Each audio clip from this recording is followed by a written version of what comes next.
Voltei para casa sem avisar depois de meses no mar, esperando abraçar minha filha, mas a encontrei desmaiada no chão da cozinha, pálida como um lençol, enquanto meu genro organizava uma festa com bebidas caras e música alta na sala ao lado.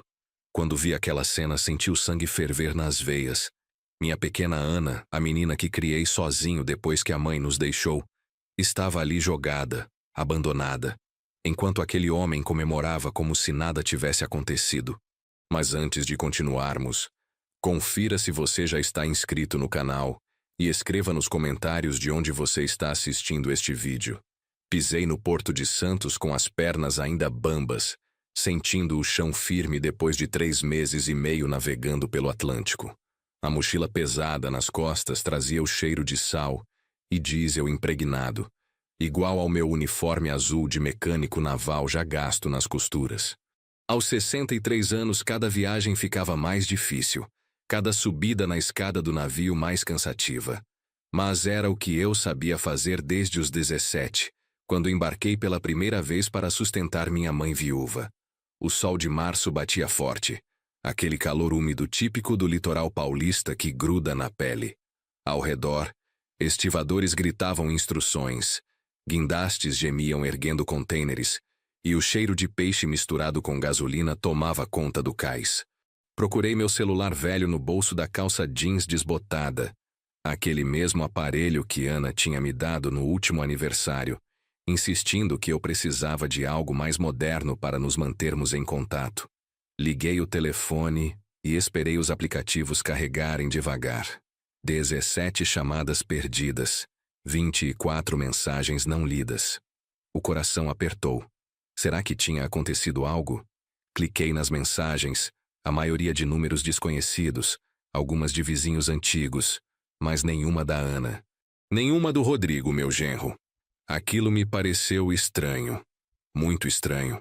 Normalmente, Ana me mandava mensagens diárias, contando sobre o trabalho na escola onde dava aula de português, sobre as plantas do quintal, sobre receitas novas que estava tentando. Ela sempre foi grudada em mim, minha única filha, minha razão de continuar trabalhando nessa vida dura no mar. Depois que a mãe dela nos abandonou quando Ana tinha apenas 5 anos, fugindo com um vendedor de carros para o interior, ficamos só nós dois contra o mundo. Peguei um ônibus intermunicipal até São Vicente, onde ficava a nossa casa. A viagem de 40 minutos pareceu durar horas. Fiquei olhando pela janela embaçada, vendo a paisagem urbana se misturar com trechos de mangue e favelas, pensando em como seria bom abraçar minha filha.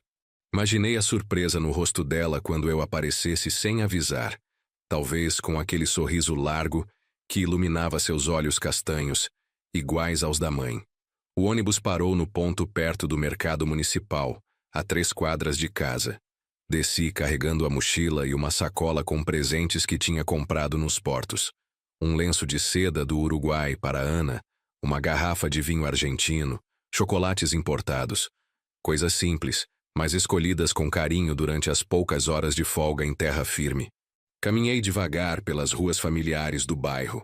A padaria do seu Mário na esquina, a oficina mecânica do Toninho, a casa da Dona Vera com o jardim sempre florido. Tudo igual, tudo no lugar. Mas algo no ar parecia diferente, como se uma tempestade estivesse se formando no horizonte. Aquela sensação ruim que a gente desenvolve depois de anos no mar, pressentindo mudanças no tempo antes mesmo das nuvens aparecerem. Cheguei na minha rua e logo vi a casa. O sobrado amarelo com portão verde que comprei com muito suor há 20 anos. As janelas da frente estavam fechadas, as cortinas puxadas mesmo sendo meio da tarde. Estranhei. Ana sempre gostava de deixar a casa clara, arejada. Dizia que luz do sol espantava a tristeza. Alcancei o portão e percebi que estava entreaberto, apenas encostado, sem cadeado. Meu estômago embrulhou. Ana era meticulosa com segurança. Sempre trancar tudo.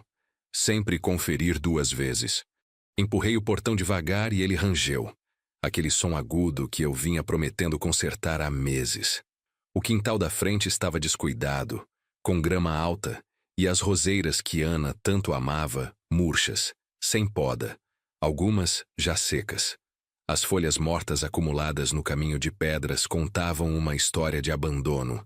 Subi os 3 degraus da entrada e antes mesmo de tocar a campainha, ouvi música alta. Não era a música suave que Ana costumava ouvir, aquelas canções românticas antigas. Era música eletrônica, batidas fortes que faziam o vidro da porta vibrar, risadas masculinas, vozes animadas, barulho de copos batendo, uma festa. Em plena tarde de terça-feira, tentei a maçaneta. Aberta. Entrei. O corredor da entrada estava escuro, mas a luz da sala invadia o espaço com reflexos coloridos, daquelas luzes de festa que piscam. O chão de taco que eu mesmo havia encerado antes de viajar estava sujo, com marcas de sapato, copos descartáveis amassados, guardanapos jogados. O cheiro de cerveja e cigarro tomava conta de tudo, misturado com um perfume forte e enjoativo. Avancei pelo corredor, a mochila ainda nas costas, o coração batendo forte no peito. Na sala, a cena me fez parar. Havia umas 8 pessoas, todos jovens na faixa dos 20 e poucos anos, alguns sem camisa, outros com roupas de praia, garrafas de cerveja importada espalhadas pela mesa de centro, aquela que tinha sido da minha sogra. A televisão enorme que eu tinha comprado parcelado para Ana assistir seus filmes tocava videoclipes em volume máximo. No meio de tudo, risonho e gesticulando com uma garrafa de uísque na mão, estava Rodrigo, meu genro, o homem que minha filha tinha escolhido para casar há 2 anos, contra minha intuição. Ele usava uma camisa social branca aberta até o meio do peito, calça de linho bege, mocassim sem meia. O cabelo cheio de gel brilhava sob as luzes coloridas. Ele não me viu entrar. Estava ocupado demais contando alguma história para uma garota loira de biquíni e saída de praia transparente. Fiquei ali, plantado na entrada da sala, tentando processar. Onde estava Ana? Por que essa festa? Por que Rodrigo estava agindo como se fosse dono absoluto da minha casa? Foi quando virei para o lado e olhei na direção da cozinha. A porta estava entreaberta, e por ela vi um pedaço do chão de cerâmica branca. E sobre aquele chão, uma mancha escura. Não uma mancha. Um corpo. Meu corpo inteiro gelou. Larguei a mochila no chão com um baque e corri até a cozinha, empurrando a porta com força. E então vi Ana, minha filha, deitada no chão frio, de lado, vestindo uma camisola fina e surrada, o rosto pálido como cera, os lábios levemente roxos, os olhos fechados, o cabelo castanho espalhado ao redor da cabeça como uma auréola escura, um copo de água quebrado ao lado, a poça já seca. Cai de joelhos ao lado dela, as mãos tremendo. Toquei seu rosto. Frio. Meu Deus, estava frio demais. Coloquei os dedos no pescoço dela procurando o pulso. Ali. Fraco. Muito fraco. Mas estava ali. Ela estava viva. Ana! Filha! Gritei, sacudindo ela de leve. Ana, acorda! Me olha! Os olhos dela se mexeram por baixo das pálpebras, mas não abriram. A respiração era rasa, quase imperceptível. Olhei ao redor procurando pistas. Na bancada da cozinha, vidros de remédios. Peguei um. Antidepressivos. Outro. Remédios para a ansiedade. Um terceiro. Para a pressão alta. Todos em nome de Ana. Todos com datas recentes. Minha filha estava tomando tudo isso e eu não sabia? O som da festa continuava lá na sala. Indiferente. Cruel. A raiva começou a ferver dentro de mim. Uma raiva que eu não sentia há anos. Desde os dias em que descobri que minha ex-mulher tinha fugido levando as economias da família. Mas agora era pior. Muito pior. Minha filha estava ali, desmaiada, possivelmente doente. E aquele miserável estava fazendo festa com o meu dinheiro, na minha casa, sem se importar. Peguei o celular e disquei 192. A ligação caiu. Tentei de novo. Nada. Olhei para a tela. Sem sinal. Como assim sem sinal? Aqui sempre tinha sinal. Fui até a sala. Precisava de um telefone. Precisava chamar ajuda. Quando entrei na sala, finalmente Rodrigo me viu. O sorriso dele morreu na hora. A garrafa de uísque quase escorregou da mão. Os olhos, antes brilhantes de alegria, ficaram pequenos, calculistas. Ele não pareceu surpreso. Pareceu contrariado, como quem é interrompido durante algo importante. José. Ele disse meu nome sem emoção, sem o cumprimento caloroso de um genro. Você voltou. Não era uma pergunta. Era uma constatação irritada. Desliguem essa música. Gritei, minha voz saindo rouca, mas firme. Agora, ninguém se mexeu. Os convidados de Rodrigo ficaram me encarando como se eu fosse um invasor, um velho chato atrapalhando a diversão. A garota loira deu risadinha, provavelmente achando que eu era algum vizinho reclamão. Rodrigo fez um gesto preguiçoso e um dos rapazes finalmente abaixou o volume, mas não desligou completamente. Onde está o telefone fixo?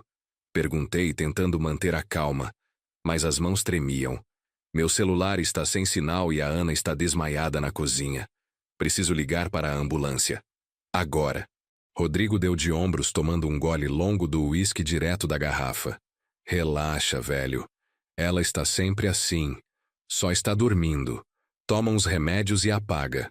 Normal. Normal? Repeti sentindo a voz subir. Minha filha está gelada no chão da cozinha e você acha normal? Ele suspirou, irritado, como se eu estivesse exagerando. Pô, José, você aparece aqui do nada, sem avisar, e já vem com drama. A Ana está bem, só precisa descansar. Ela fica assim às vezes. Às vezes? Avancei na direção dele, largando a educação de lado. Há quanto tempo ela está assim? Por que você não me avisou? Por que não ligou? Rodrigo me encarou com aquele olhar de superioridade que eu sempre odiei. Porque você estava no meio do oceano, José. O que ia fazer? Nadar de volta? A gente resolveu as coisas aqui sem precisar te preocupar. Resolveu? Olhei em volta, para as garrafas, para as pessoas, para a bagunça. Fazendo festa enquanto minha filha está caída? A gente precisa viver também, cara. Ele jogou a cabeça para trás, sorriso sarcástico nos lábios. Não posso ficar o dia inteiro cuidando dela. Ela tem os remédios dela, os médicos dela. Eu faço minha parte. Um dos amigos dele, um rapaz magro de barba rala, deu uma risada abafada. Rodrigo, deixa o coroa aí, mano. Vamos lá para fora, tem mais cerveja na churrasqueira. Coroa.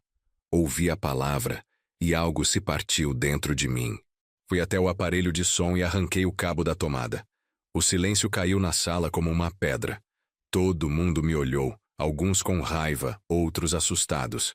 Saiam da minha casa, disse, a voz baixa mas firme, cada palavra pesando toneladas. Todos vocês. Agora. Oh, José, não precisa... Rodrigo começou, mas eu o cortei. Não é pedido.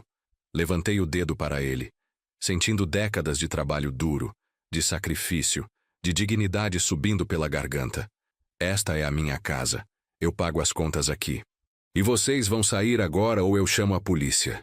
Um por um, constrangidos, os convidados começaram a juntar suas coisas. A garota loira resmungou algo sobre festa chata, pegou a bolsa e saiu rebolando. Os rapazes pegaram algumas garrafas de cerveja, jogaram as chaves do carro entre si e foram embora sem olhar para trás. Em 5 minutos a casa estava vazia. Só eu e Rodrigo. Ele ficou ali parado no meio da sala, ainda segurando a garrafa de uísque, agora com uma expressão mais séria, quase ameaçadora. Você não devia ter feito isso, José. Não devia? Avancei até ficar a poucos centímetros dele, sentindo o cheiro de álcool no hálito dele. Minha filha está desmaiada e você está fazendo churrasco? Gastando dinheiro com bebida cara enquanto ela definha? Esse dinheiro é meu também. Ele retrucou erguendo o queixo. Sou casado com a Ana. O que é dela é meu. Casado. Cuspi a palavra. Cadê a aliança no seu dedo, Rodrigo? Ele olhou para a própria mão, nua, sem a aliança de ouro que eu tinha ajudado a comprar.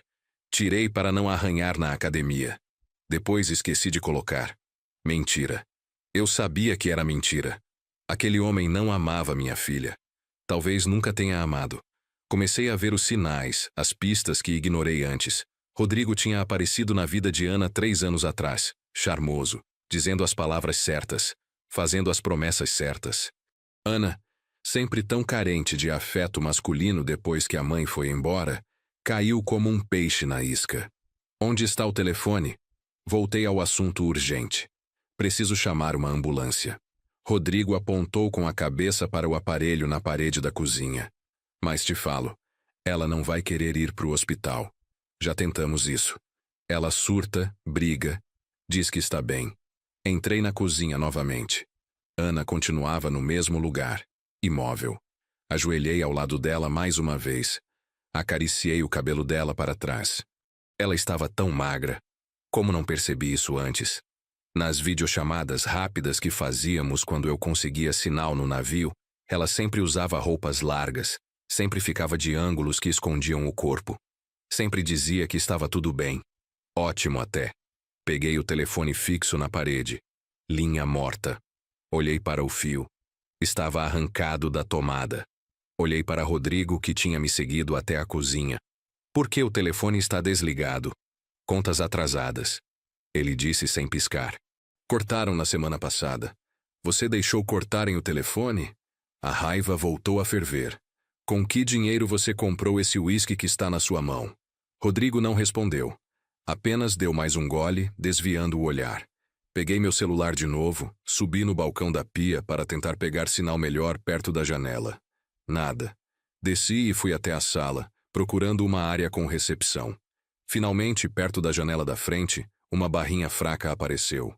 Disquei 192 e esperei, rezando para a ligação não cair. SAMU, qual a emergência? A voz feminina do outro lado soou como uma bênção. Minha filha está desmaiada, respiração fraca, pulso fraco, lábios arroxeados. Endereço: Rua das Acácias, número 122, São Vicente, bairro Vila Valença. Por favor, mandem alguém rápido. Senhor, ela está respirando? Sim, mas muito fraco. Já estamos enviando uma equipe. Não desligue. Mantenha ela deitada de lado. Não dê nada para ela beber ou comer. Quanto tempo ela está assim? Olhei para Rodrigo, que estava encostado no batente da porta da cozinha, observando com expressão entediada. Quanto tempo ela está assim? Repeti a pergunta. Ele deu de ombros. Umas 2, 3 horas talvez. Ela almoçou, tomou os remédios e foi deitar na cozinha. Deixei ela lá porque pensei que ia melhorar sozinha. 3 horas? Explodi. Você deixou ela jogada no chão por 3 horas enquanto fazia festa? A atendente do SAMU interrompeu. Senhor, mantenha a calma. A ambulância está a caminho. Deve chegar em 10 minutos. Continue na linha. Sentei no chão ao lado de Ana, segurando a mão dela, que estava fria e sem vida. Com a outra mão, segurava o telefone contra o ouvido. Rodrigo continuava ali, parado, sem oferecer ajuda, sem demonstrar preocupação real, apenas esperando, como quem aguarda o fim de um inconveniente.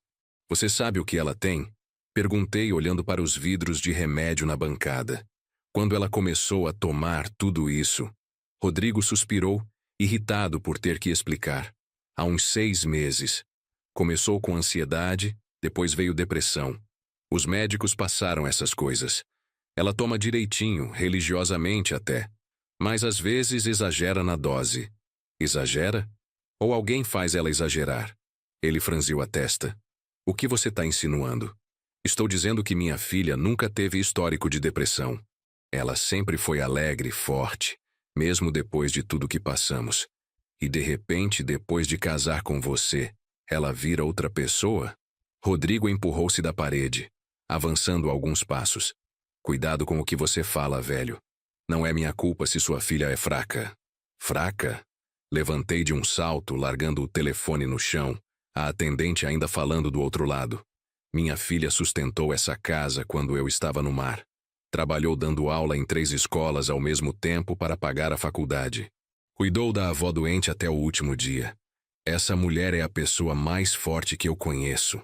Era. Rodrigo corrigiu, frieza nos olhos. Agora ela não é nada disso. Agora ela chora por qualquer coisa, surta, se tranca no quarto, esquece de fazer comida. Virou um fardo. A palavra fardo ecoou na cozinha. Foi como se alguém tivesse jogado gasolina numa fogueira. Dei um passo na direção dele, os punhos cerrando sozinhos. Rodrigo percebeu e recuou, mas manteve a pose arrogante. Bate então, velho. Vai, me bate. Assim você vai preso e eu fico com tudo aqui. A casa, o dinheiro, tudo. Respirei fundo, tentando controlar o instinto de socar aquele rosto arrogante. Não ia cair nessa. Não ia dar a ele a satisfação de me ver preso, de me ver destruído. Peguei o telefone do chão novamente. Ainda estou aqui, disse para a atendente. A ambulância está chegando na sua rua, senhor. Já pode abrir o portão. Fui até a frente, abri o portão completamente, e em menos de 1 minuto a ambulância parou em frente à casa, sirene cortando o silêncio da tarde. 2 paramédicos, um homem e uma mulher, desceram rapidamente com uma maca e equipamentos. Onde está a paciente? O homem perguntou. Na cozinha. Guiei eles rapidamente. Eles se ajoelharam ao lado de Ana, colocaram máscara de oxigênio nela, verificaram os sinais vitais. A paramédica olhou para os vidros de remédio na bancada. Ela tomou tudo isso hoje? Perguntou. Não sei. Olhei para Rodrigo, você sabe? Ele deu de ombros novamente. Acho que sim. Ela toma de manhã e à tarde. A paramédica trocou um olhar preocupado com o colega. Precisamos levá-la imediatamente. Possível intoxicação medicamentosa. Eles colocaram Ana na maca com cuidado, fixaram as correias e começaram a movê-la para fora. Eu o segui. Peguei minha mochila na entrada. Rodrigo ficou parado na porta da sala, apenas observando. Você não vem? Perguntei, incrédulo. Não posso. Tenho compromisso daqui a pouco. Compromisso? Sua esposa está sendo levada de ambulância e você tem compromisso. Ele não respondeu. Apenas fechou a porta da casa, me deixando do lado de fora com os paramédicos. Subi na ambulância atrás da maca. Sentei no pequeno banco lateral segurando a mão de Ana enquanto a paramédica colocava soro nela. Durante o trajeto até o Hospital Municipal de São Vicente, fiquei olhando para o rosto pálido da minha filha, para as olheiras fundas, para a magreza extrema. Como deixei isso acontecer? Como fiquei tanto tempo longe a ponto de não perceber que ela estava morrendo aos poucos? As lágrimas vieram, silenciosas, rolando pelo meu rosto envelhecido e marcado pelo sol. Lágrimas de culpa, de raiva, de impotência. Eu tinha passado a vida inteira no mar, trabalhando para dar uma vida melhor para ela, para que ela nunca passasse necessidade como eu passei. Mas de que adiantou? No final, não estava lá quando ela mais precisou. A paramédica notou minhas lágrimas e colocou a mão no meu ombro. O senhor fez certo trazendo ela. Chegou a tempo. Vai ficar tudo bem. Mas eu sabia que não ia ficar tudo bem. Mesmo que Ana sobrevivesse, mesmo que se recuperasse fisicamente, o estrago já estava feito. Rodrigo tinha destruído minha filha por dentro. Tinha apagado a luz dos olhos dela. Tinha transformado uma mulher forte e alegre numa sombra frágil e medicada. E eu não estava lá para impedir. A ambulância chegou ao hospital em 15 minutos, mas pareceram horas. Os paramédicos tiraram Ana rapidamente, correndo com a maca pelos corredores lotados. Eu tentei seguir, mas uma enfermeira me segurou. Senhor, o senhor precisa esperar aqui na recepção. Vamos cuidar dela. Mas ela é minha filha. Eu sei, mas agora ela precisa de atendimento médico. O senhor pode ajudar preenchendo a ficha de entrada. Por favor, venha comigo. Fui levado até o balcão de recepção, onde uma atendente cansada me entregou formulários. Preenchi tudo com mãos trêmulas. Nome completo de Ana, data de nascimento, endereço. Quando cheguei na parte do convênio de saúde, procurei a carteirinha na carteira. A atendente digitou os dados e franziu a testa. Senhor, esse convênio foi cancelado há 3 meses por falta de pagamento. O quê? Como assim cancelado? Eu mando dinheiro todo santo mês para a Ana pagar as contas. A mulher apenas apontou para a tela do computador. Está aqui, senhor. Cancelado em dezembro. Sua filha terá que ser atendida pelo SUS. Tudo bem. Não importa o sistema. Só cuidem dela, pelo amor de Deus. Terminei de preencher e me sentei numa das cadeiras de plástico alaranjadas da sala de espera. Eram quase 6 da tarde. Ao redor, Famílias inteiras esperavam. Crianças chorando, idosos tossindo. A televisão na parede mostrava um programa de variedades com o volume baixo. Peguei o celular e vi mensagens acumuladas. Uma delas era de Márcia, nossa vizinha. José, aqui é a Márcia. Faz tempo que não te vejo. Preciso falar com você sobre sua filha. É urgente. Me liga quando puder. Liguei imediatamente. Márcia atendeu no segundo toque. Alô? José. Graças a Deus você voltou. Eu tentei te ligar tantas vezes. Estou no hospital com a Ana. Ela desmaiou. Márcia, o que está acontecendo? Me conta tudo. Do outro lado, Márcia suspirou fundo. José, a situação está muito ruim há meses. A Ana, ela não está bem. Emagreceu muito, quase não sai mais de casa. E o Rodrigo, ela hesitou. Aquele homem não presta, José. Desculpa falar assim do seu genro, mas é a verdade.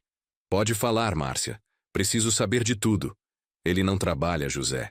Fica o dia todo na rua com os amigos. Volta tarde, às vezes não volta.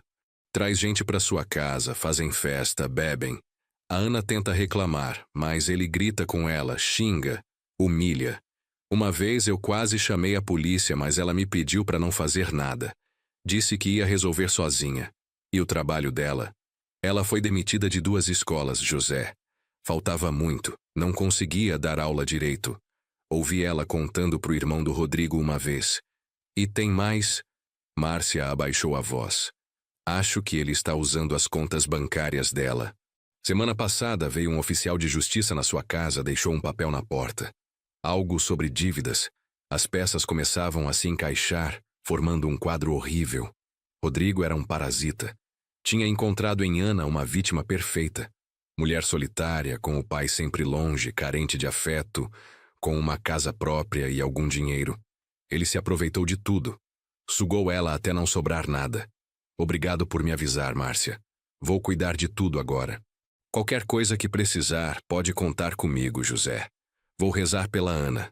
Desliguei e fiquei olhando para o celular, processando tudo. Precisava agir. Mas primeiro, precisava saber como Ana estava. Passaram-se 2 horas angustiantes. A noite já tinha caído completamente quando uma médica finalmente apareceu na porta da emergência, olhando para uma prancheta. Ana Paula Santos? Levantei num pulo. Sou o pai dela. Como ela está, doutora? A médica, uma mulher jovem de cabelos presos em rabo de cavalo, me guiou para um canto mais reservado. Senhor Santos, sua filha está estável agora. Fizemos lavagem gástrica, aplicamos carvão ativado para absorver o excesso de medicamentos. Ela teve uma intoxicação medicamentosa causada por superdosagem de antidepressivos e ansiolíticos. Ela vai ficar bem? Perguntei, a voz quebrando. Fisicamente, sim, mas vamos precisar mantê-la em observação por pelo menos 48 horas. O que me preocupa, Senhor Santos, é que isso não parece ter sido acidental. Os níveis dos medicamentos no sangue dela indicam que ela tomou muito além da dose prescrita. Senti o chão desabar. A senhora está dizendo que ela tentou. Não posso afirmar com certeza sem conversar com ela. Mas precisamos considerar essa possibilidade. Por isso acionei o serviço de psiquiatria.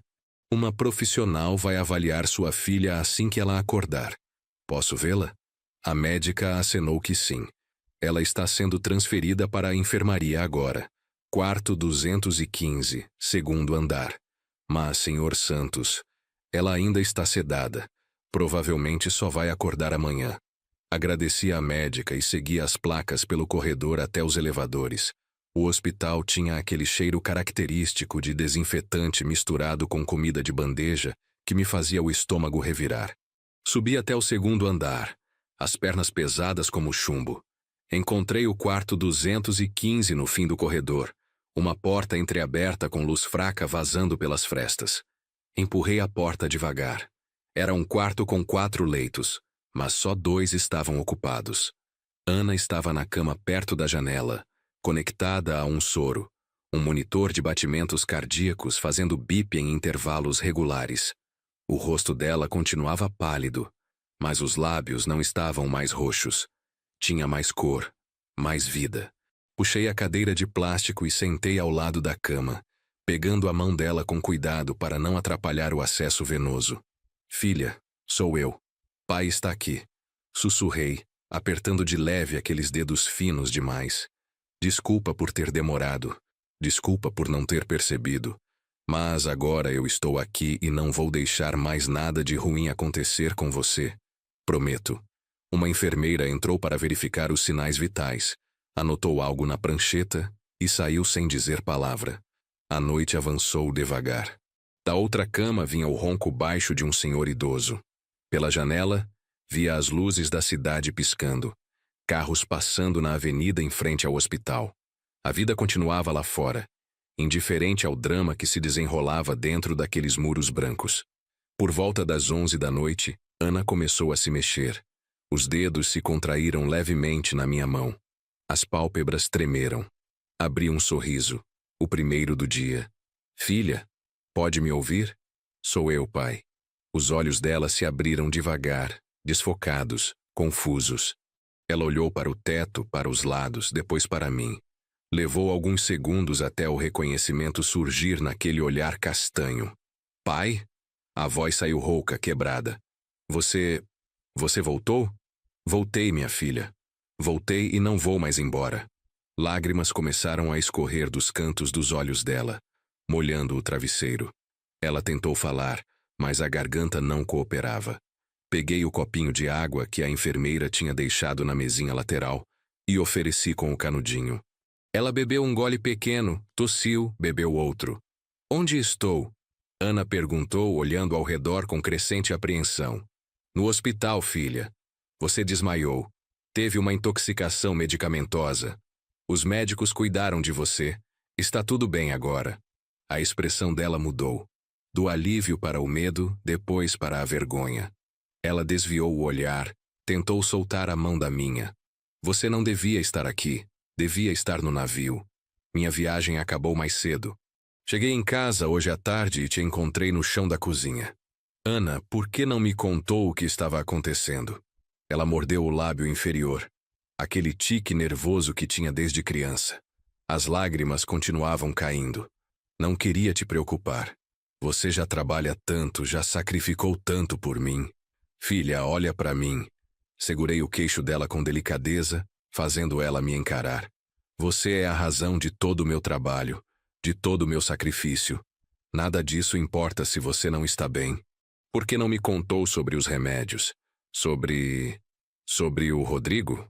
O nome do marido fez ela se encolher visualmente. Os ombros caíram. O corpo todo pareceu murchar ainda mais sob o lençol fino do hospital. Ela começou a chorar de verdade agora. Soluços que sacudiam o peito. Eu estraguei tudo, pai. Estraguei minha vida. Estraguei seu investimento em mim. Decepcionei você. Pare com isso. Minha voz saiu firme, mas carinhosa. Você não estragou nada. Você foi enganada por um homem que não presta. Isso não é culpa sua. A Márcia me contou algumas coisas. Que ele não trabalha, que faz festa na nossa casa, que te humilha. É verdade? Ana fechou os olhos, novas lágrimas escapando. Acenou que sim com a cabeça. Quando começou? Ela engoliu em seco. Logo depois do casamento. No começo era só preguiça, sabe? Ele dizia que estava procurando emprego, que ia demorar um pouco, mas logo conseguiria algo. Eu acreditava. Continuei trabalhando, pagando as contas. Mas aí... Aí o quê, filha? Pode falar. Aí ele começou a me pedir dinheiro emprestado. Para investimentos, dizia. Para oportunidades de negócio. Eu dei. Dei tudo que tinha guardado. Mas o dinheiro sumia e nada mudava. Quando questionei, ele ficou bravo. Muito bravo. Disse que eu não confiava nele, que era uma esposa horrível. Senti a raiva crescer novamente, mas mantive a voz calma para não assustá-la.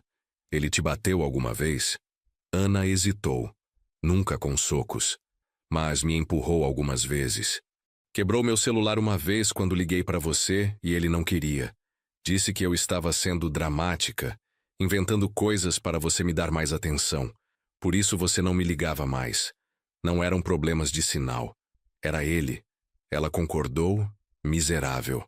Ele controlava tudo. Meu telefone, meu e-mail, minhas senhas do banco. Dizia que marido e mulher não deviam ter segredos. Mas quando eu pedia para ver o celular dele, dizia que eu era insegura, possessiva, doente. Esse é o nome disso, filha. Abuso psicológico. E você não é doente. Ele que é um manipulador. Mas as lágrimas dela só aumentaram. Eu sou sim, pai. Sou doente. Comecei a ter crises de ansiedade há uns 8 meses. Não conseguia mais dar aula. Minha voz sumia. Eu esquecia o que ia falar. Os alunos reclamavam. A diretora me chamou várias vezes. Quando contei para o Rodrigo, sabe o que ele disse? Que eu era fraca. Que outras mulheres trabalhavam, cuidavam da casa, cuidavam do marido e não ficavam tendo chiliques. Que eu precisava de médico porque tinha algo errado com a minha cabeça. Levei isso a sério. Fui no postinho, consegui encaminhamento para psiquiatra. E os remédios? O médico passou tudo isso? Ana olhou para as próprias mãos. Passou alguns. Outros eu peguei a receita e comprei mais. Achei que se tomasse mais melhoraria mais rápido. Ia conseguir voltar a ser a pessoa que era antes. A pessoa que você se orgulhava. Escuta aqui. Segurei firme a mão dela. Eu sempre me orgulhei de você. Sempre. Desde o dia que você nasceu até hoje. E vou continuar me orgulhando. Você é minha filha. É uma mulher incrível, forte, inteligente. Esse homem tentou destruir você, mas não conseguiu. Você ainda está aqui. Está lutando.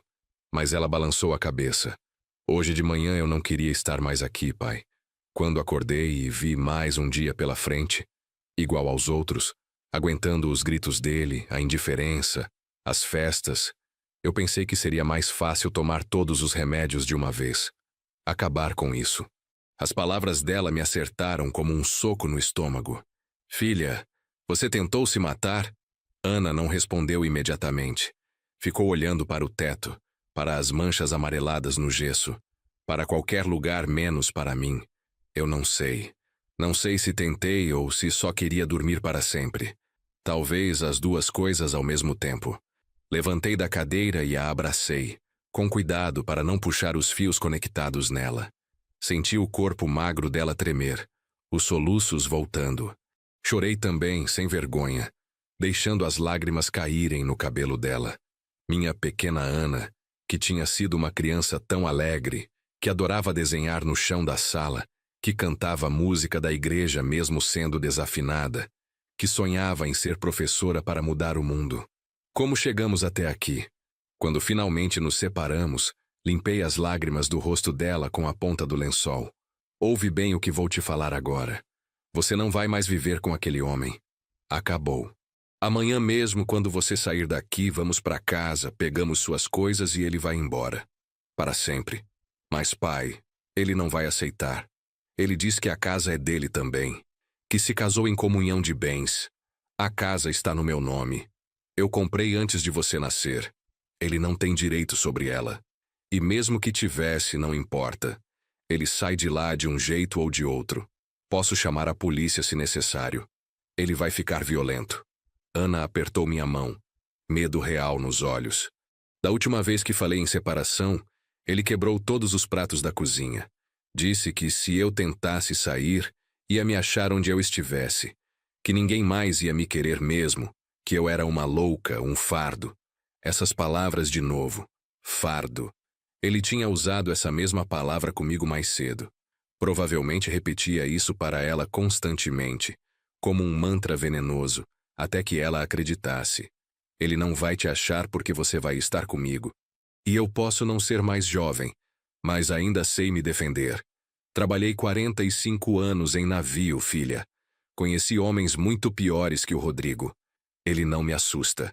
Uma enfermeira diferente entrou, mais velha, com óculos pendurados numa corrente no pescoço. Senhor, são quase meia-noite. Horário de visita acabou há muito tempo. O senhor vai ter que sair. Posso ficar aqui na cadeira. Não vou atrapalhar. Ela olhou para Ana, que implorava com os olhos. Depois suspirou. Só essa noite. Mas sem fazer barulho. Tem outros pacientes. Agradeci e voltei a me sentar. Ana estava mais calma agora, a respiração mais regular. Os remédios que haviam dado nela estavam fazendo efeito, deixando-a sonolenta. Mas antes de dormir, ela apertou minha mão de novo. Pai, tem uma coisa que você precisa saber. Sobre suas economias. Meu coração apertou. O que tem? Nos últimos 6 meses, Rodrigo teve acesso à minha conta. Aquela onde você depositava o dinheiro para as despesas da casa. Ele tirou quase tudo. Disse que estava investindo para a gente ter um futuro melhor. Mas eu nunca vi esse dinheiro voltar. Quanto? Quanto ele pegou? Ana fechou os olhos envergonhada. Uns 45 mil. 45 mil reais. Era o que eu tinha conseguido economizar nos últimos 3 anos. Tirando centavo por centavo do salário já pequeno. Era para ser a aposentadoria. O colchão de segurança para quando eu não pudesse mais trabalhar. E aquele parasita tinha roubado tudo. Tem como provar? Transferências, recibos, algo? Ela acenou que sim. Tenho os extratos guardados. Estão num envelope embaixo do colchão do quarto de hóspedes. Mostram todas as transferências que ele fez para uma conta no nome dele. Ele me obrigava a fazer. Ficava do meu lado no celular. Dizia que se eu recusasse era porque não amava ele de verdade. Ótimo. Vamos usar isso. Amanhã mesmo registro um boletim de ocorrência por apropriação indébita. Ana pareceu preocupada. Mas ele é meu marido. A polícia vai levar a sério? Vão sim. Dinheiro na conta não é comunhão de bens. Especialmente se foi colocado lá por mim, para um propósito específico, e ele usou sem autorização real. Conversei com um advogado no navio, outro mecânico que estava tendo problemas parecidos com o filho. Você planejou isso? Não, filha. Mas homem de mar aprende a se preparar para tempestades. Sempre achei que algo estava errado. A forma como ele falava comigo nas poucas vezes que conversamos por telefone, sempre apressado, sempre irritado quando eu fazia perguntas sobre você. Meu instinto gritava, mas eu estava longe demais para fazer algo. Não está mais. Ana sussurrou, os olhos finalmente se fechando de verdade. Agora você está aqui. Fiquei observando ela dormir, a respiração se aprofundando, os músculos do rosto relaxando. Parecia tão jovem ali, tão frágil. Minha menina. Tudo que tinha nesse mundo de valor. E eu quase a perdi. Quase deixei aquele verme destruir completamente a vida dela. Recostei na cadeira desconfortável, sentindo cada osso do corpo reclamar. A viagem de navio, a cena em casa, a correria do hospital, tudo pesava sobre mim. Mas não ia dormir. Não até ter certeza de que Ana estava estável, segura. O monitor continuava fazendo bip em intervalos regulares. Um som que deveria ser irritante, mas que naquele momento era reconfortante. Significava que ela estava viva. Peguei o celular e comecei a fazer pesquisas. Advogados especializados em direito de família em São Vicente. Medidas protetivas contra a violência doméstica. Como provar apropriação indébita entre cônjuges. Cada artigo que lia, cada informação que absorvia, aumentava minha determinação. Rodrigo não ia sair impune. Ia pagar por tudo que fez com minha filha. Por volta das 2 da manhã, o celular vibrou. Uma mensagem. Número desconhecido. Abri. Seu José, aqui é o Rodrigo. Onde a Ana está? Preciso saber. Sou o marido dela. Senti o sangue ferver novamente. Como ele tinha conseguido meu número? Ah, claro. Ana devia ter dado. Talvez obrigada. Talvez achando que era normal o marido ter contato com o sogro. Digitei a resposta com calma, cada palavra pesada. Ela está no hospital se recuperando da intoxicação que você causou. Não se aproxime dela. Não tente contato. A resposta veio rápida. Intoxicação que eu causei? Ela que toma remédio demais. Eu avisei ela. Avisei que ia acabar mal. E você não pode me impedir de ver minha esposa. Tenho direitos. Você não tem direito nenhum. E se tentar aparecer aqui, chamo a segurança. Já avisei os médicos sobre você. Houve uma pausa longa. Depois, 3 pontinhos indicando que ele estava digitando. A mensagem que veio me fez cerrar os dentes. Cuidado, velho. Você não sabe com quem está mexendo. A Ana é minha. A casa é minha. Tudo é meu. E você é só um marinheiro velho que vai morrer sozinho no mar. Bloqueei o número imediatamente. Não ia dar a ele a satisfação de uma resposta. Mas guardei as mensagens com capturas de tela. Mais provas para o processo que estava se formando na minha cabeça. Rodrigo estava cavando a própria cova, pedra por pedra. A noite se arrastou. De vez em quando uma enfermeira entrava para verificar Ana, fazer anotações, ajustar o soro. Uma vez perguntaram se eu queria café, aceitei agradecido. O café do hospital era aguado e sem gosto, mas estava quente e me manteve acordado. Pela janela via o céu começar a clarear, aquele tom azul escuro que precede o amanhecer. Às 6 da manhã, Ana acordou de novo. Dessa vez mais alerta, mais consciente. Bom dia, filha. Como está se sentindo? Ela olhou ao redor, lembrando onde estava, o que tinha acontecido. Cansada. A garganta está seca.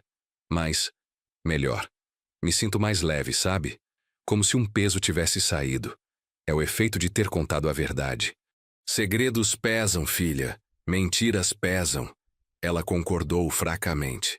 Pai, sobre ontem, sobre o que eu disse dos remédios. Você contou para os médicos? Contei sim. Eles precisavam saber. Uma psiquiatra vai vir conversar com você hoje. Ana pareceu assustada. Vão me trancar num hospício? Não, filha, não funciona assim. Ela só vai avaliar, conversar, ver como pode ajudar. Talvez receitar remédios diferentes, em doses corretas. Talvez sugerir terapia. Mas ninguém vai te trancar em lugar nenhum. Eu não deixo. Uma auxiliar de enfermagem trouxe café da manhã. Pão com margarina, café com leite, uma banana. Ana comeu devagar, mecanicamente, como se não sentisse o gosto de nada. Eu esperei, sem pressionar. Sabia que recuperação levava tempo. Não ia ser da noite para o dia que ela voltaria a ser ela mesma. Talvez nunca voltasse completamente. Mas íamos tentar. Por volta das 9, uma mulher de jaleco branco entrou no quarto. Cabelos grisalhos presos num coque, óculos de armação vermelha, expressão gentil, mas profissional. Bom dia, Ana. Sou a doutora Beatriz, psiquiatra do hospital. Posso conversar um pouco com você? Ana olhou para mim, insegura. Pode ficar, pai. A médica olhou para mim avaliando. Prefiro conversar com ela sozinha primeiro. Mas depois o senhor pode participar se ela quiser. É importante que eu entenda a perspectiva dela sem interferências. Entendi o recado e não fiquei ofendido. Claro, doutora. Vou tomar um café. Ana, qualquer coisa é só me chamar. Estou aqui fora. Saí do quarto e fui até a lanchonete do hospital, um espaço pequeno no térreo com mesas de fórmica e cadeiras metálicas. Comprei outro café, um pão de queijo, sentei perto da janela. Daqui via a entrada do hospital, as pessoas entrando e saindo, ambulâncias chegando. Cada uma daquelas pessoas tinha uma história, um drama. Hoje eu era uma dessas histórias. Meia hora depois recebi uma mensagem de Ana. Pode voltar, pai. Subi correndo as escadas, sem paciência para esperar o elevador. Quando entrei no quarto, a doutora Beatriz estava sentada na cadeira que eu ocupara a noite toda, com um tablet nas mãos, fazendo anotações. Ana estava na cama, olhos vermelhos de tanto chorar. Mas havia algo diferente nela. Talvez um pouco de alívio.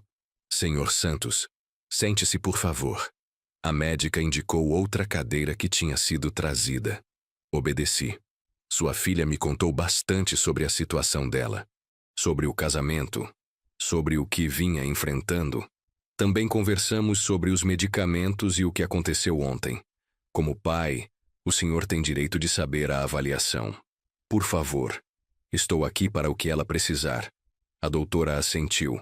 Ana apresenta um quadro de depressão moderada a severa, transtorno de ansiedade generalizada, e pelo relato dela e pelos sintomas, sinais claros de estar vivendo uma situação de violência doméstica psicológica.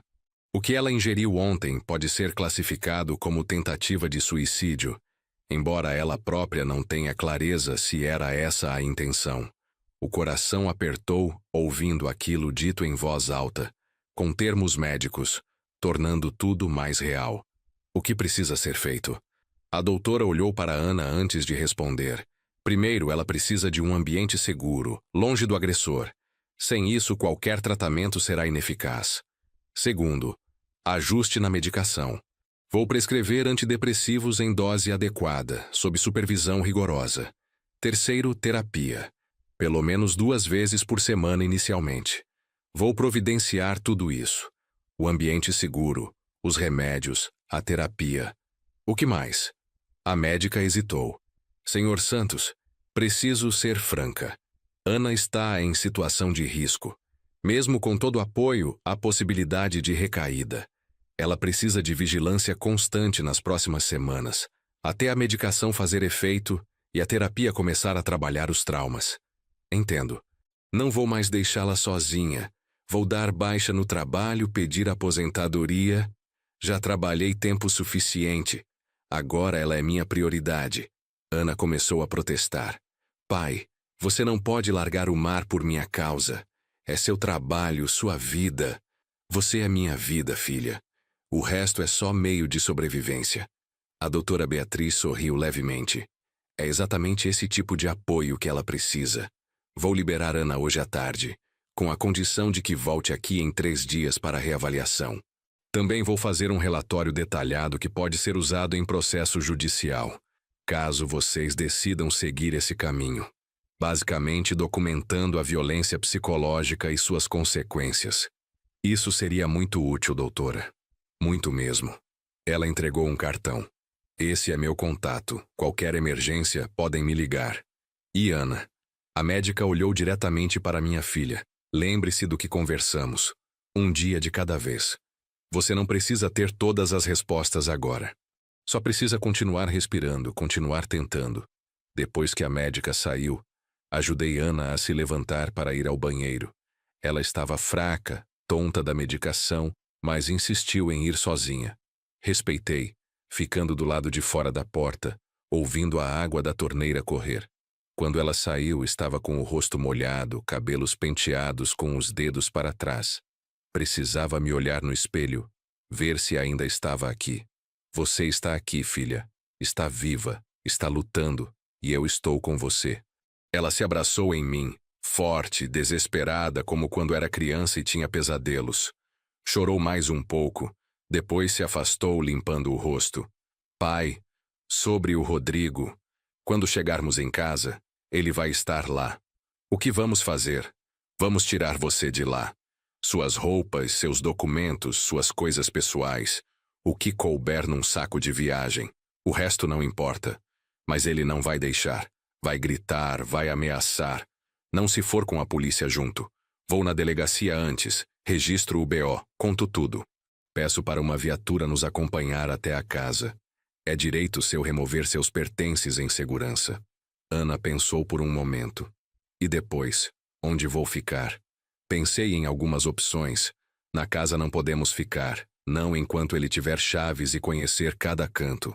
Você tem algum lugar que possa nos receber temporariamente? Alguma amiga, parente? Ela negou. Perdi contato com a maioria das pessoas. Rodrigo não gostava quando eu saía. Dizia que minhas amigas eram má influência.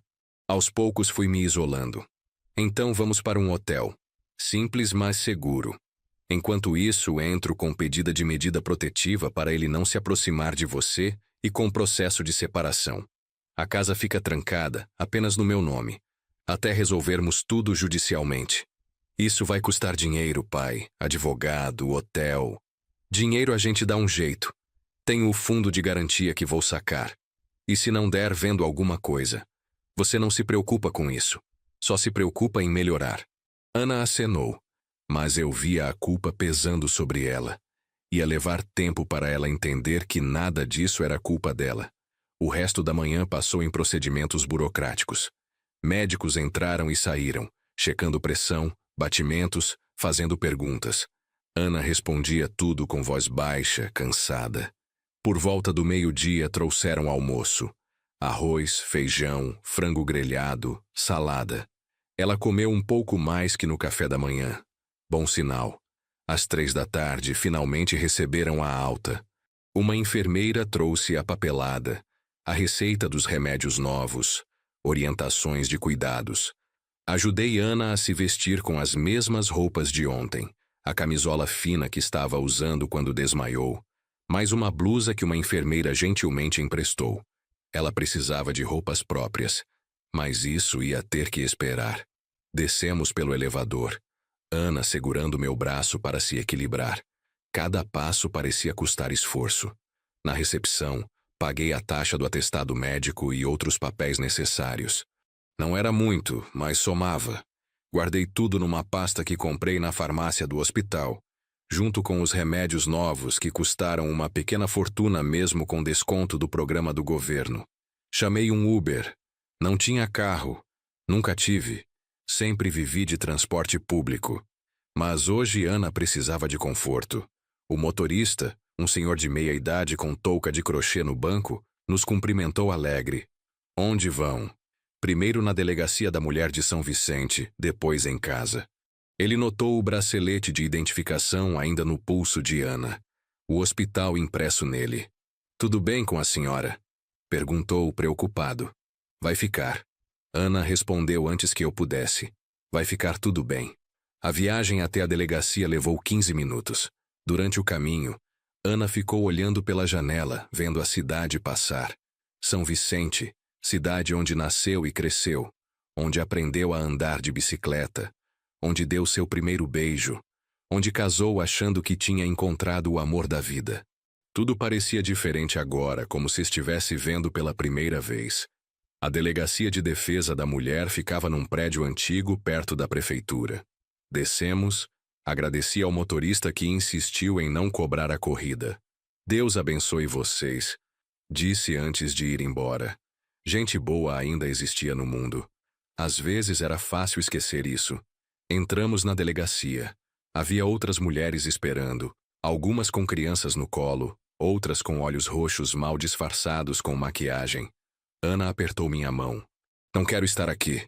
Não quero ser mais uma estatística. Você não é estatística. É uma sobrevivente. E está fazendo a coisa certa. Esperamos meia hora até sermos chamados. Uma escrivã nos recebeu. Uma senhora robusta de uniforme, com expressão cansada de quem já ouviu muitas histórias tristes. Sentem-se. O que aconteceu? Ana contou tudo. Desde o começo do relacionamento. As promessas, as mentiras, o controle progressivo, o isolamento social, as humilhações, as ameaças, até o dia anterior. Sua voz falhou várias vezes, mas ela continuou. Eu segurei a mão dela o tempo todo, dando força. A escrivã digitava rápido, fazendo pausas ocasionais para pedir esclarecimentos. Ele já bateu em você fisicamente? Empurrões contam? Contam sim. Quantas vezes? Ana pensou. Umas 3, 4 vezes. Uma vez me jogou contra a parede e macucou meu ombro. Procurou atendimento médico? Não. Ele disse que tinha sido sem querer que eu tinha tropeçado. A mulher balançou a cabeça, já conhecendo o padrão. Tem fotos das lesões, mensagens ameaçadoras, testemunhas. Ana negou. Nunca tirei foto. Apagava as mensagens porque tinha medo dele ver e ficar mais bravo. Mas nossa vizinha, a Márcia, ela viu algumas coisas. Vamos precisar do contato dela para depoimento. A escrivã continuou digitando. E sobre a apropriação indébita que o senhor mencionou no telefone? Tenho os extratos bancários. Puxei da minha mochila o envelope que tinha ido buscar em casa logo cedo, enquanto Ana estava sendo examinada. A enfermeira-chefe tinha me deixado sair por 1 hora. Rodrigo não estava lá, graças a Deus. Consegui entrar, pegar o envelope de debaixo do colchão do quarto de hóspedes, como Ana tinha indicado, e voltar sem intercorrências.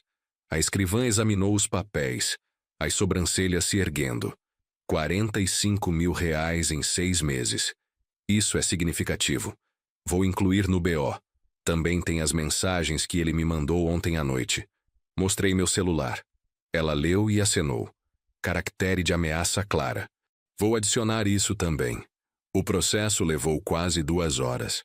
Ao final, recebemos uma cópia do boletim de ocorrência, um papel que parecia simples, mas que representava o primeiro passo real para a liberdade de Ana. A escrivã entregou também alguns panfletos informativos sobre medidas protetivas, casas de apoio, grupos de suporte. Olhem, sei que é difícil, mas vocês fizeram certo vindo aqui. Agora vamos encaminhar tudo para o juizado. A medida protetiva deve sair em alguns dias. Alguns dias? Ana pareceu alarmada. E se ele aparecer antes disso? A mulher suspirou. Por isso recomendo que não voltem para casa ainda. Fiquem com parentes, amigos, hotel, qualquer lugar onde ele não saiba onde estão. E se ele aparecer, ligar imediatamente para 190. Registrar tudo. Quanto mais provas, melhor para o caso de vocês.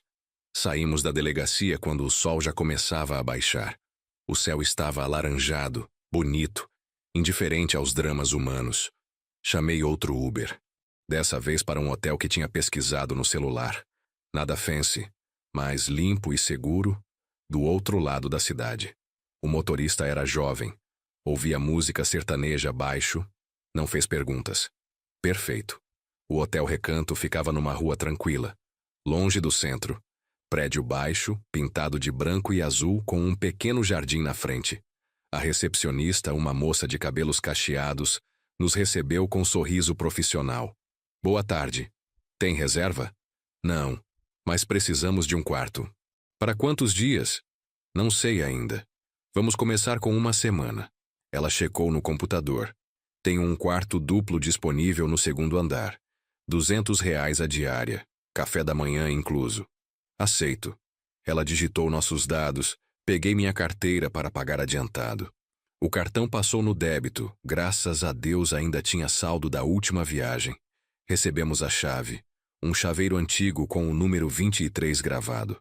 Subimos pela escada, já que o hotel não tinha elevador. O quarto era simples. 2 camas de solteiro, uma televisão pequena, um banheiro com box. Mas estava limpo, cheirava a lavanda, tinha ar-condicionado. Era o suficiente. Ana sentou numa das camas, olhando ao redor com expressão perdida. Isso é real? Estou mesmo aqui? Mesmo longe dele? Está, filha. Está livre. Ela deitou de lado, abraçando o travesseiro, e começou a chorar novamente. Mas dessa vez, eram lágrimas diferentes. Não de desespero, mas de alívio, de exaustão, de libertação. Deixei ela chorar, sentei na outra cama, esperando. Às vezes, choro é remédio, mais eficaz que qualquer pílula. Quando ela se acalmou, sugeri que tomasse um banho. Vai te fazer bem.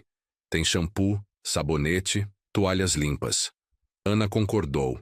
Levantou-se devagar e entrou no banheiro. Ouvi o chuveiro abrir, a água caindo. Aproveitei para fazer algumas ligações. Primeiro para a empresa de navegação, informando que ia tirar licença médica para cuidar de familiar. Tinha uns trâmites burocráticos, mas entenderam. Depois liguei para a Márcia. Alô, José, como está a Ana? Ela está melhor, Márcia. Saiu do hospital hoje. Estamos num lugar seguro. Mas preciso te pedir um favor. A senhora pode dar um depoimento na delegacia? Sobre as coisas que viu e ouviu do Rodrigo? Claro. Eu vou sim. Quando? Amanhã de manhã, se puder. Vou mandar o endereço por mensagem. E Márcia, obrigado. Obrigado por ligar, por tentar me avisar. Imagina, José. A Ana é como uma filha para mim. Vi ela crescer. Me parte o coração ver o que aquele homem fez com ela. Mas agora ela vai melhorar, né? Vai. Com tempo e ajuda, vai. Desligamos e enviei o endereço da delegacia para ela. Mais uma peça se encaixando.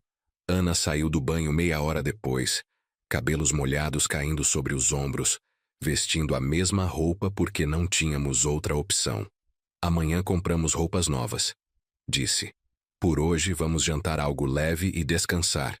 Ok? Ela acenou, sentando na cama com as pernas cruzadas. Pai, não sei como agradecer por tudo que você está fazendo. Não precisa agradecer. Sou seu pai. É minha obrigação, meu privilégio cuidar de você. Peguei o celular. O que quer comer? Pizza, chinês, sanduíche? Qualquer coisa. Não estou com muita fome. Vou pedir uma pizza média, metade calabresa, metade marguerita. Como a gente comia quando você era pequena, lembra? Um sorriso fraco apareceu no rosto dela. Lembro. Nas sextas-feiras, quando você voltava da viagem, a gente comia pizza assistindo filme na televisão. Exatamente. Vamos reviver isso hoje. Fiz o pedido pelo aplicativo. Chegaria em 40 minutos. Enquanto esperávamos, liguei a televisão num canal de filmes antigos. Passava um filme de aventura dos anos 90, dublado, com efeitos que hoje pareciam engraçados, mas que na época eram revolucionários. Assistimos em silêncio confortável. Ana encostada na cabeceira da cama, eu sentado na cadeira perto da janela. Quando a pizza chegou, comemos direto da caixa, usando guardanapos como pratos. Ela comeu 2 fatias, um progresso considerando que no hospital mal tinha tocado na comida. Você precisa se alimentar, filha. O corpo precisa de energia para se curar. Eu sei. Só perdi o apetite faz tempo. Comida não tinha mais gosto. Nada tinha mais gosto. Mas hoje, sei lá, esse calabresa está bom. Bem melhor do que lembro. É porque está comendo em paz, sem alguém criticando, controlando, julgando. Ela pensou sobre isso, concordou. Tem razão. Ele sempre fazia comentários sobre o que eu comia. Dizia que estava gorda, que precisava fazer regime. Mas olha para mim, pai. Estou praticamente um esqueleto. Era verdade. Conseguia contar as costelas dela através da blusa fina. Os pulsos eram finos demais, os ombros angulares. Rodrigo tinha feito lavagem cerebral tão completa que ela não conseguia nem se ver direito no espelho. Você vai recuperar seu peso, sua saúde. Vai voltar a ser você mesma. Ou melhor, vai descobrir quem você é agora depois de tudo. E eu vou estar aqui em cada passo. Terminamos de comer assistindo ao filme. Ana bocejou várias vezes, os remédios e a exaustão emocional cobrando pedágio. Pode dormir, filha. Vou ficar acordado mais um pouco, só conferindo algumas coisas. Ela se deitou, puxou o cobertor fino até o queixo. Pai. Sim. Obrigada por não desistir de mim. Nunca vou desistir de você. Apaguei a luz, deixei apenas o brilho fraco da televisão iluminando o quarto. Ana adormeceu em minutos. A respiração profunda e regular. Ficaria tudo bem. Tinha que ficar. Passei a noite planejando os próximos passos no celular. Advogado, buscar roupas de Ana na casa com escolta policial, iniciar processo de separação, encontrar terapeuta bom e acessível. Talvez vender a casa e mudar para outro lugar onde Rodrigo nunca encontraria. Por volta das 3 da manhã, Ana começou a se mexer inquieta. Gemia baixo, virando de um lado para o outro. Pesadelo. Levantei e sentei na beira da cama dela, tocando seu ombro levemente. Filha, acorda. É só um sonho. Os olhos dela se abriram de repente, arregalados, desorientados. Ele está aqui? Cadê ele? Não, não está. É só eu. Você está segura. Ela se sentou abruptamente, suando, tremendo. Sonhei que ele me encontrou, que arrombou a porta, me arrastou pelos cabelos de volta para casa, trancou tudo. E você não estava lá, pai. Eu gritava, mas ninguém ouvia. Era só um pesadelo. Estou aqui. E não vou deixar nada acontecer com você. Ela respirou fundo várias vezes, tentando se acalmar. Os pesadelos vão continuar? A terapeuta que a doutora Beatriz recomendou disse que pode ter pesadelos, flashbacks, ansiedade. Faz parte do trauma. Mas com tempo e tratamento vai melhorar. Aqui, bebe um pouco de água. Ofereci a garrafa de água que tinha comprado no caminho. Ela bebeu longos goles, depois se deitou novamente. Posso dormir com a luz acesa? Claro que pode. Acendi o abajur na mesinha entre as camas. A luz amarela fraca trouxe algum conforto. Ana fechou os olhos de novo, mas segurou minha mão. Não solta. Não vou. Prometo. Ficamos assim até o sol nascer, mãos entrelaçadas, pai e filha contra o mundo mais uma vez. Como nos velhos tempos, quando ela era pequena e tinha medo de trovões. Às 7 da manhã, descemos para o café da manhã. A sala era pequena, com 3 mesas e um buffet simples. Pão, bolo, frutas, café, leite, suco. Outras 2 pessoas tomavam café. Um casal de idosos que conversava baixo entre si.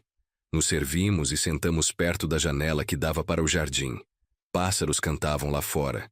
Tinha sol. O dia prometia ser quente. Hoje precisamos comprar roupas para você. Algumas peças básicas. E depois vamos na casa buscar suas coisas pessoais. Vou ligar na delegacia, pedir para uma viatura nos acompanhar. Ana remexeu o café com a colherinha, nervosa. E se ele estiver lá? Se estiver, a polícia cuida. Você só entra, pega o que precisa e sai. Rápido. Ela concordou, mas eu via o medo nos olhos dela. Depois do café, fomos a uma loja de departamentos perto do hotel. Compramos o básico. 3 mudas de roupa, roupas íntimas, chinelos, produtos de higiene, uma escova de cabelo. Ana escolheu tudo rapidamente, sem se importar muito com cores ou estilos. Só queria funcionalidade. Pagamos, voltamos para o hotel para ela se trocar.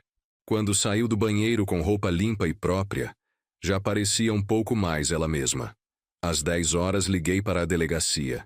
A escrivã de ontem atendeu. Bom dia, senhor José. A senhora Márcia já passou aqui. Deu o depoimento dela. Foi muito útil. Que bom. Olha, precisamos ir na casa buscar os pertences da minha filha.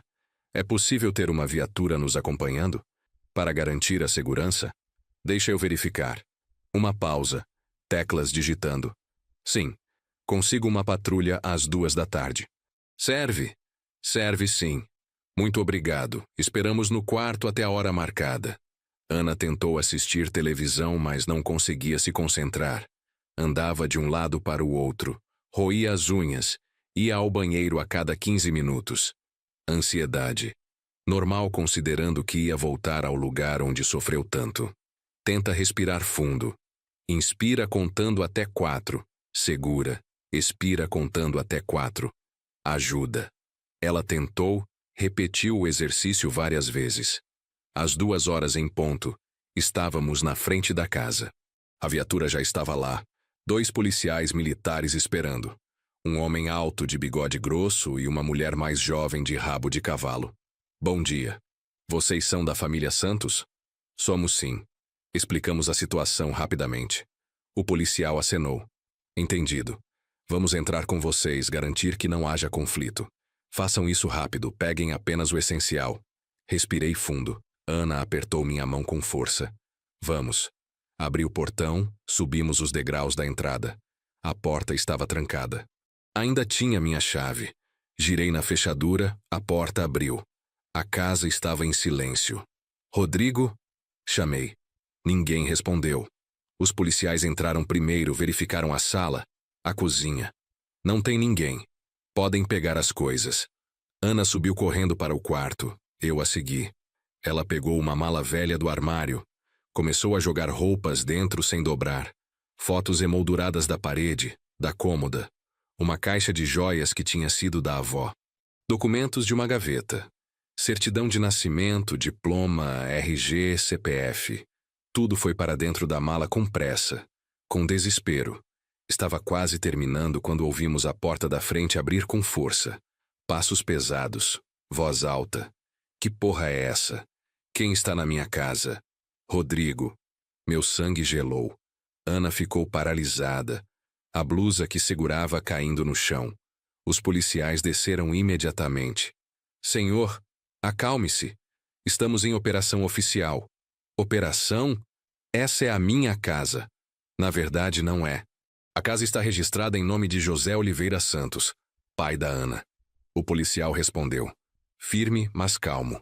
E temos um boletim de ocorrência contra o senhor por apropriação indébita e violência doméstica psicológica. Sugiro que coopere. Violência doméstica? Tá de sacanagem. Eu nunca encostei um dedo nela. A voz dele subia as escadas como veneno. Ana começou a tremer. Eu não posso, pai. Não consigo ficar aqui com ele. Vamos terminar rápido e sair. Peguei a mala, já pesada, e verifiquei o quarto. Falta algo importante? Seus livros, suas plantas, seus... Deixa. Só quero sair daqui. Descemos as escadas juntos. Ana escondida atrás de mim. Na sala, Rodrigo estava sendo contido pelos 2 policiais. Não fisicamente, mas com presença.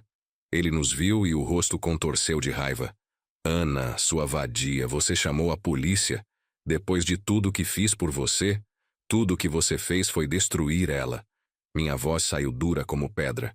Roubou dela, mentiu, manipulou. Mas acabou, Rodrigo. Você não chega mais perto da minha filha. Ele deu uma risada amarga. Você acha que vai ser tão fácil, velho? Sou casado com ela. Tenho direitos. Vou processar vocês. Vou pegar tudo. A casa, o dinheiro que restou, tudo. Processe. Vai perder.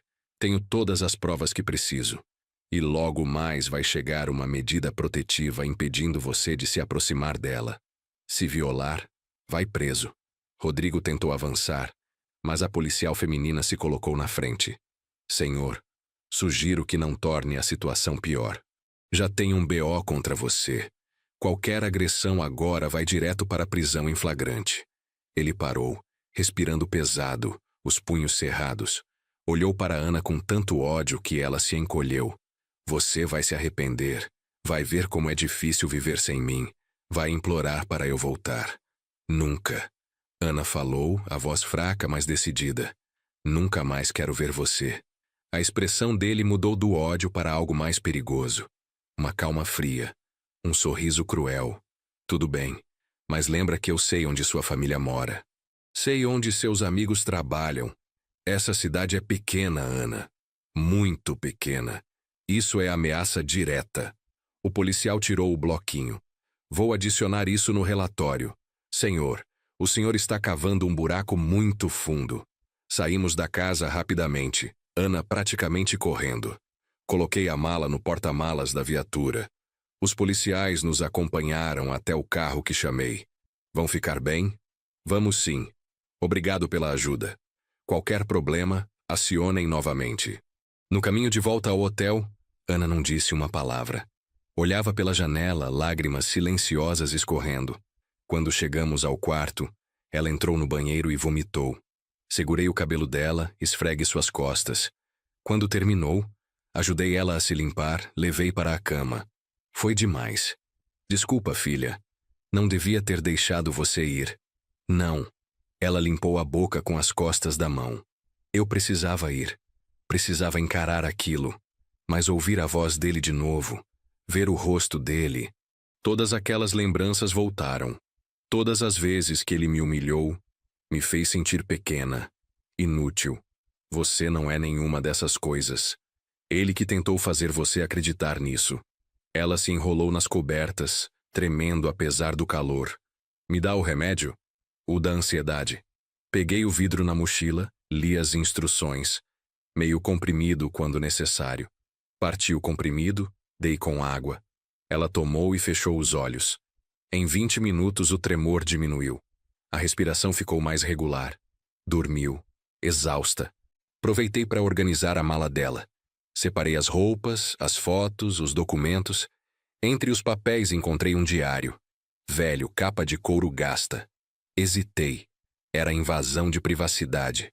Mas algo me dizia para olhar. Abri numa página aleatória, datada de 5 meses atrás. Não sei mais quem sou. Olho no espelho e vejo uma estranha. O Rodrigo disse hoje que ninguém nunca vai me amar como ele ama. Que sou sortuda de ter ele porque nenhum outro homem aguentaria minhas crises. Será que é verdade? Será que sou mesmo essa pessoa horrível que ele descreve? Às vezes penso em ligar pro pai, mas o que eu diria? Que fracassei, que escolhi errado. Ele trabalha tanto, está tão cansado, não posso adicionar meus problemas nos dele. Lágrimas embaçaram minha visão. Continuei lendo, página após página de dor, confusão, autodepreciação. A última entrada era de 2 dias atrás. Não aguento mais. Cansei de fingir que está tudo bem. Cansei de acordar e ter que enfrentar mais um dia. Os remédios não ajudam. Nada ajuda. Talvez se eu apenas... Não sei. Talvez seria melhor para todo mundo. Ele ficaria com a casa. O pai não precisaria se preocupar comigo. Eu não seria mais um fardo para ninguém. Fechei o diário, apertando contra o peito. Minha pequena menina. Quanto sofrimento em silêncio. Quanto dor guardada. Devia ter percebido. Devia ter insistido mais nas ligações, feito mais perguntas, prestado mais atenção nos detalhes. Mas recriminar-se agora não ajudava. Precisava focar no presente, no futuro. Os dias seguintes estabeleceram uma rotina. Acordar, café da manhã, remédios de Ana, caminhadas curtas pelo bairro, almoço, descanso, mais caminhadas, jantar, televisão, dormir. Pequenos passos. Ana tinha dias melhores e dias piores. Nos dias bons, conversava mais, sorria de vez em quando, comia melhor. Nos dias ruins, ficava na cama, chorava sem razão aparente, não queria ver ninguém. A medida protetiva saiu na sexta-feira, uma semana após a internação. Rodrigo era proibido de se aproximar a menos de 500 metros de Ana, de entrar em contato por qualquer meio, de frequentar lugares que ela costumava ir. Violação resultaria em prisão imediata. Respiramos um pouco mais aliviado, mas eu sabia que papel não impedia alguém verdadeiramente determinado. Encontramos uma terapeuta, doutora Carla, mulher de 40 e poucos anos, especializada em trauma e violência doméstica. Ana começou a ir 3 vezes por semana. No início, saía das sessões pior do que entrava, revirando memórias dolorosas. Mas a terapeuta me assegurou que era parte do processo. Às vezes, precisamos abrir ferida antiga para limpar e deixar cicatrizar direito. O processo de separação foi iniciado. Contratei um advogado, Dr. Marcelo, recomendado pela escrivã da delegacia. Homem sério, competente, que entendia a urgência do caso. Entramos com pedido de separação litigiosa, alegando abandono afetivo, violência psicológica e apropriação de bens. Rodrigo contestou. Claro. Contratou um advogado barato que tentou protelar, mas as provas eram sólidas demais. Comecei a trabalhar em casa, fazendo pequenos bicos de conserto de motores para oficinas da região. Não pagava tanto quanto o navio, mas dava para manter hotel e despesas. Ana tentou voltar a dar aulas particulares de português online, mas ainda não estava pronta. Tinha crises de ansiedade no meio das aulas, esquecia o que ia dizer, precisava interromper. Tentamos algumas vezes, depois desistimos temporariamente. 1 mês depois da internação, Ana ganhou 3 quilos. Pouco, mas significativo. O rosto estava menos cavado, os olhos menos fundos. Começou a ler de novo, livros de ficção que a transportavam para outros mundos. Descobriu crochê através de vídeos no YouTube. Fazia peças pequenas, porta-copos, marcadores de livro. Mantinha as mãos ocupadas, a mente focada. 2 meses após tudo começar, houve a audiência de conciliação no fórum. Tínhamos que estar na mesma sala que Rodrigo. Ana quase desistiu na porta, mas a doutora Carla tinha trabalhado isso nas sessões. Você é mais forte que o medo. Ele não tem poder sobre você, a não ser o poder que você der. Entramos. Rodrigo estava lá de terno barato, cabelo gel demais, advogado ao lado. Nos viu e fez cara de nojo. Ana não olhou para ele. Manteve os olhos fixos na juíza, uma senhora de cabelos brancos e óculos de leitura. A audiência durou 1 hora. Rodrigo tentou se vitimizar. Disse que era ele quem sofria com uma esposa doente, que tinha feito tudo por ela, que o dinheiro que pegou era dele por direito de casado. O Dr. Marcelo desmontou cada argumento com provas, extratos, mensagens, laudos médicos, depoimentos. A juíza ouviu tudo com atenção, fez algumas perguntas, analisou documentos. Ao final, deu a sentença. Separação concedida sem possibilidade de recurso de bens. Rodrigo deveria devolver metade dos 45 mil em parcelas. Não tinha direito sobre a casa que era anterior ao casamento e estava em nome do sogro. Rodrigo explodiu. Isso é injustiça, ela é louca, inventou tudo. A juíza bateu o martelo. Senhor, controle-se ou será retirado à força. A sentença está dada. Ele nos olhou com ódio puro, mas não disse mais nada. Saímos do fórum em silêncio. Só quando chegamos no carro, Ana deixou as lágrimas caírem. Acabou? Realmente acabou? Acabou, filha. Você está livre. Naquela noite, celebramos modestamente. Pizza e refrigerante, como nos velhos tempos. Ana sorriu de verdade. O primeiro sorriso completo que via em meses. Comeu 4 fatias, conversou sobre planos futuros, sobre talvez tentar dar aulas novamente, sobre fazer um curso online de design gráfico que tinha visto. 3 meses após a separação, decidimos deixar o hotel. Encontramos um apartamento pequeno para alugar, 2 quartos numa área tranquila. Levamos nossas poucas coisas, compramos móveis básicos em lojas de usados. Não era luxo, mas era nosso. Era seguro. Era recomeço. A casa amarela foi colocada à venda. Tinha memórias demais, boas e ruins.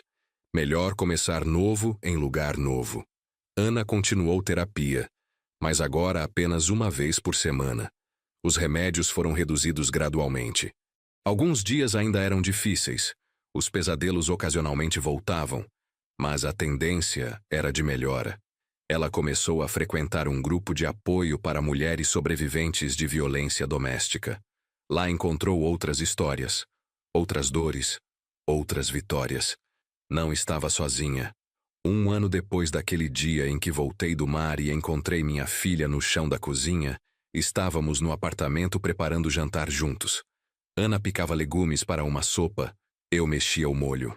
Ela contava sobre a nova turma de alunos online, sobre como uma menina de 12 anos tinha enviado uma redação linda sobre superação. Tinha orgulho na voz dela, aquele brilho de volta nos olhos. Recebi mensagem de Dr. Marcelo. Rodrigo tinha sido condenado por apropriação indébita, pena de prestação de serviços comunitários e multa. Não era prisão, mas era justiça. Era reconhecimento de que ele tinha errado, que havia consequências. Contei para Ana, que apenas acenou. Não sinto nada. Nem raiva, nem alegria. Ele é passado. Estou focada no presente. E que presente estava sendo construído? Aos poucos, tijolo por tijolo. Ana tinha começado namoro tímido com Carlos, professor de história que conheceu no grupo de apoio. Cara legal, respeitoso, paciente. Não tinha pressa. Deixava ela controlar o ritmo. Eu aprovava, mas mantinha um olho atento. 1 vez queimado, 2 vezes cuidadoso. Jantamos a sopa quentinha, conversando sobre planos para o fim de semana. Talvez uma ida à praia, agora que Ana tinha voltado a gostar de sair. Depois do jantar, lavamos a louça juntos, ela lavando, eu secando, igual fazíamos quando ela era pequena. Sentei no sofá velho que compramos, ela sentou ao meu lado, encostou a cabeça no meu ombro. Pai. Sim, filha, obrigada, por não ter desistido de mim mesmo quando eu desisti de mim mesma. Lágrimas vieram, mas eram lágrimas boas, de gratidão, de amor, de esperança. Nunca vou desistir de você. Você é minha razão de viver. E você é minha razão para voltar a viver. Ficamos assim, pai e filha, sobreviventes de tempestades diferentes, mas juntos no porto seguro que construímos. Lá fora, a cidade continuava seu ritmo. Pessoas vivendo suas vidas. Mas ali dentro, naquele apartamento simples, tínhamos tudo o que importava. Tínhamos um ao outro. Tínhamos recomeço. Tínhamos esperança. A televisão tocava baixo algum programa de variedades. O relógio da parede marcava 8h40. Uma noite comum, banal até. Mas para nós era extraordinária. Cada noite em paz era uma vitória. Cada dia sem medo era um milagre. Cada sorriso de Ana era um presente que eu nunca mais daria como garantido. Olhei para minha filha, agora com 28 anos, mas parecendo renascida. O cabelo havia crescido. Saudável, brilhante. O rosto tinha cor, vida. Os olhos, antes tão opacos e distantes, brilhavam com planos e sonhos. Ela era uma sobrevivente, uma guerreira, e eu tinha o privilégio de estar ao lado dela nessa jornada. Às vezes me perguntava o que teria acontecido se eu não tivesse voltado naquele dia. Se a viagem tivesse durado mais 1 semana, mais alguns dias. Será que Ana estaria aqui? Será que teríamos essa segunda chance? Mas afastava esses pensamentos. O que importava era o agora, o presente que nos foi dado, a oportunidade de reescrever nossa história. Ana bocejou, esticou os braços. Acho que vou dormir cedo hoje. Amanhã tenho aula às 8. Pode ir. Eu apago as luzes depois. Ela se levantou, me deu um beijo na testa. Boa noite, pai. Te amo. Te amo mais, filha. Muito mais. Ela foi para o quarto, fechou a porta suavemente. Fiquei ali mais um tempo, olhando para o apartamento modesto, mas acolhedor. As plantas que Ana tinha começado a cultivar na janela. Os livros empilhados na estante improvisada. As fotos na parede. Algumas antigas de quando ela era criança. Outras novas que tiramos nesse último ano. Cada objeto contava uma história. De dor, de superação, de amor incondicional. Peguei meu celular e olhei as mensagens. Havia uma de Márcia. José, como estão? A Ana está bem? Tenho saudades de vocês. Respondi rapidamente. Estamos bem, Márcia. Muito bem. Ana está se recuperando lindamente. Venha nos visitar qualquer dia. A senhora sempre será bem-vinda. Era verdade. Márcia tinha sido fundamental, uma luz na escuridão, alguém que se importou quando seria mais fácil ignorar. Levantei, apaguei as luzes da sala, verifiquei se a porta estava trancada, se as janelas estavam fechadas. Velhos hábitos de marinheiro. Sempre conferir a segurança antes de descansar. Passei pelo quarto de Ana, encostei a porta que ela deixava entreaberta. Ouvi a respiração dela, tranquila, profunda, dormindo em paz, sem pesadelos. Pelo menos não essa noite. Entrei no meu quarto, sentei na beira da cama. Tinha uma foto emoldurada na mesinha de cabeceira. Eu e Ana na praia, tirada há 2 semanas. Ela sorria genuinamente, o vento bagunçando seus cabelos, os pés descalços na areia. Era a imagem da liberdade, do recomeço, da vida voltando a valer a pena. Deitei, puxei o lençol fino. O cansaço do dia pesava sobre os ossos, mas era um cansaço bom. Cansaço de ter trabalhado, de ter cuidado, de ter amado. Não era mais o cansaço profundo e desesperador dos navios, aquele cansaço de solidão e distância. Era cansaço de estar presente, de estar vivo, de importar para alguém. Antes de dormir, pensei em tudo o que acontecera. Como um único dia pode mudar tudo. Como voltar para casa sem avisar tinha salvado a vida da minha filha. Como quase perdi o que tinha de mais precioso. E como, apesar de tudo, conseguimos sobreviver. Juntos. Às vezes a tempestade vem, destrói tudo no seu caminho, arranca o que parecia firmemente plantado, vira o barco que você achava seguro. Mas quando a tempestade passa, quando o mar se acalma e o sol volta a brilhar, você percebe o que realmente importa. Não são as posses, não é o status, não é o dinheiro guardado no banco.